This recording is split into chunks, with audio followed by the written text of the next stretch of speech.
लेकिन परमेश्वर अपने टाइमिंग के हिसाब से, अपने तरीके के हिसाब से, जब हमें चाहिए होगा तभी, जब हमें लगता होगा हमें चाहिए तब नहीं, जब रियल हमें उसकी जरूरत होगी, वो राइट टाइम पर हमें सब कुछ देने की ताकत रखता है और वो देगा जब हम भरोसा कर लेंगे। बाइबल कहती जकरिया, अलीशिबा बूढ़े हो गए थे फिर भी परमेश्वर के भवन में थे, और लिखा जब पर्ची निकली तो पर्ची जकरिया के नाम पे निकली कि वो जाके परमेश्वर के भवन में सेवा करेगा। अगर आज का जकरिया होता तो घर बैठा होता, बोलता मेरा कौन सा बेबी हुआ इतने साल, मुझे क्या जरूरत है सेवा करने की। लोग वहां पूछेंगे तेरे बेबी नहीं हुआ, बाइबल कहती उस बुढ़ापे में परमेश्वर ने उसे छुआ और ऐसा बेटा दिया जिसने यीशु मसीह को बैप्टाइज किया। हालेलुया, हाँ या ना? अगर हमें वो काम देखने जो नेचर के उलट हैं, हमें पवित्र आत्मा की प्रेजेंस अपनी लाइफ में चाहिए। आमीन।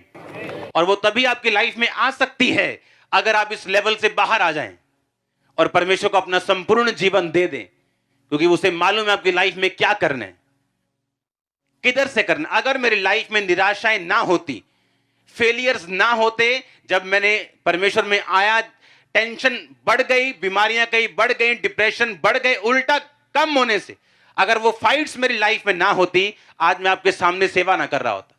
अगर मेरी प्रार्थनाओं का जवाब मिल गए होते, अगर मुझे मेरी हीलिंग पहले 2 साल में हो गई होती, मैं भी एक बिजनेसमैन की तरह आज चर्च में आता, वचन सुनता, अपना दान डालता और चला जाता। लेकिन उन निराशाओं को परमेश्वर ने यूज किया मुझे होली स्पिरिट से भरने के लिए। उसी फेलियर को परमेश्वर यूज करेगा आपकी लाइफ में, उसी निराशा को, सेटबैक को, उसी स्टॉप को जो लग चुका है, परमेश्वर यूज करेगा। अंदर की आंखों को खोल के परमेश्वर को बोलना है कि वो आपको दिखाए आपकी लाइफ में पवित्र आत्मा क्या कर रहा है, परमेश्वर क्या कर रहा है, और आपने किस तरह परमेश्वर में खड़े रहना। Hallelujah, hallelujah. वो आपके ईश्वरीय इंतजाम कर रहा है, मैं अपनी आंखों से देख रहा हूं। बड़े काम वो आपकी लाइफ में कर रहा है, मैं देख रहा हूं। आप तैयार हैं एक मन होकर उसको मानने के लिए? आप तैयार हैं उसको जीवन देने के लिए? वो कुछ भी ना करे तो भी उसमें बने खड़े रहने के लिए? देखो वो आपकी लाइफ को कितना ब्यूटीफुल बनाएगा। यहां तक कि लोग जेलसी करेंगे कि कैसे ये कैसे हो सकता है, इतनी ब्लेसिंग कैसे हो सकती। ये हो सकता है। उसने कहा जिस परमेश्वर के सामने मैं उपस्थित रहता हूं, क्या आप उसके सामने उपस्थित रहते हैं? क्या आप टीवी के सामने उपस्थित रहते दिन और रात? कुछ लोग टीवी के सामने ज्यादा उपस्थित रहते हैं परमेश्वर के सामने रहने से।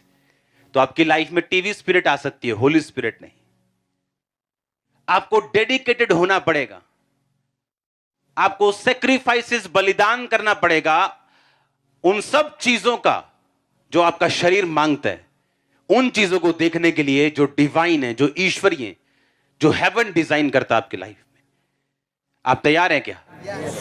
अगर आपने सेक्रीफाइस नहीं किया उन चीजों का, तो